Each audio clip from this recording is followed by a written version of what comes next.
Hello everyone. How are you doing? My name is Attorney LaConya Murray. I am the founder and owner of Mark IP Solutions, where we help clients throughout the United States with trademarks, copyright, and business development solutions. I'm coming to you today from my mobile office, aka my car. No worries, I'm not driving. Actually sitting outside of Books A Million, where my kids are. They're spring breaking it today, and they wanted to go window shopping and look at books and all different kinds of things. So yeah, that's what we're doing. But I want to record this video, so I will come on and answer this question that was posed in another group that I'm in. They want to know, how do I what am I using to write my books, to price my books, to sell my ebooks. And so I thought, hey, what an awesome question to answer for Murray's Law. So that's the question. What are you using to write your book, sell your book? Yeah, whatever. I can't even remember now. But anywho, so I wrote an ebook back in last fall. It's called How to Protect Your Brand When You're Just Starting Out and Low on Cash. Have this propensity for writing really long titles. Anywho, and so what I used to write my ebook, I used Pages. I used Pages. I have a Mac. I use Pages to write my book. They had a good template, and so it's not formatted for Kindle. Well, I take it back. It's not formatted for Amazon Kindle download, so it's not on Amazon. So I will probably send it to Fiverr to have it formatted correctly so that I can put it on Amazon. But right now, I'm just selling it on my own platform. I'm using a platform called PayHip, and I like PayHip because, one, you don't have to pay a monthly fee for it. Two, I like that they have they provide a way for you to give incentives for other people to share your book. That way, it gets to more people. So if they want to save an additional 10%, and you can make it whatever number it is, you can say share this book and save 10%. So now they buy the book, they save 10%, and now it's among other people, whatever. Now a whole new group of people can see your book. And so I made a couple $100 off of my ebook sales, and I really hadn't done too much marketing for it. And I do attribute that to using that PayHip platform. And I will tell you, because I did take it off of PayHip for a minute, and I put it on Thinkific, and Thinkific is my platform that I use for my courses, and I didn't sell as many on that platform as I did on my PayHip. And I do attribute that to the social share, because even with Thinkific, I can give a 10% coupon, but then they're not sharing it. So with PayHip, you can do things like share it. You can encourage them to email it to people, and just so that it can reach more people. So that's that's the platform that I use. Now the next part of the question is how did you price it?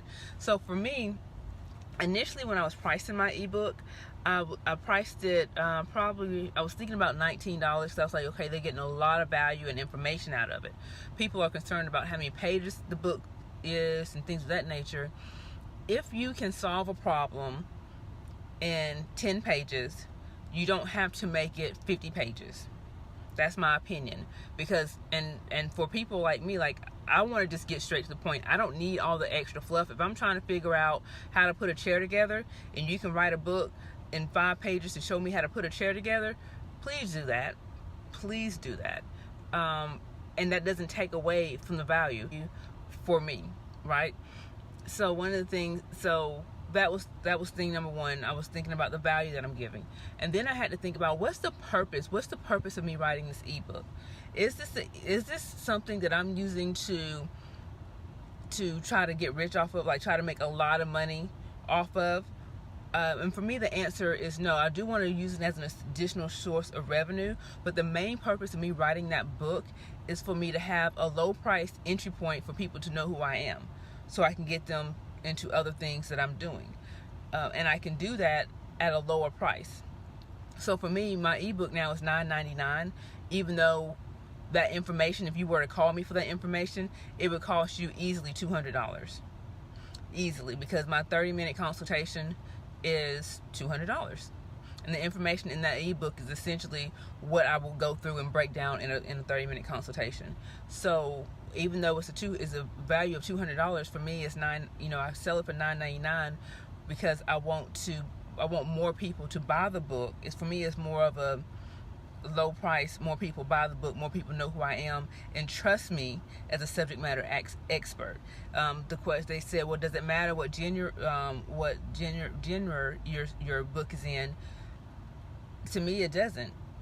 All people like all different types of things, and it shouldn't matter. It shouldn't matter. Again, it goes to the value. And if you want to know, you can always go to Amazon. Amazon is amazing because it's a great place for market research. You can see what other people who are writing books similar to yours are pricing their books. And then you can also, if you go to the about the author page, you can see if they have a website, if maybe they're selling that book on their own for another price. Like, those are things that you can just look at. So those are my considerations. And also keep in mind that people that are selling the books on Amazon might actually be marking up the price because they have to share some of that money with Amazon.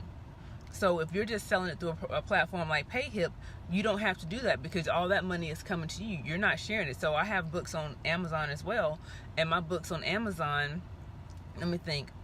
So I have my book on there, 30 Days to Launch, and that's priced at $17.99. Out of that $17.99, if I make a sale, I think I make like $8.69, right? So if I was just selling that book on PayHip or something outside of Amazon, I could price it lower. But the reason that Amazon takes so much is because they're printing the book too. So you have all those type of considerations when you're looking at Amazon and trying to decide what to price your book. Before a download for an ebook, as we're talking about, you don't have those considerations as far as outside printing costs. So it's pretty comparable to what you could price your book at, or make it lower, because again, even on Kindle, I think you make like 70% of what you sell the book for. All right. So that's my answer to what are you using to sell your ebook and how are you pricing it. Talk to you later.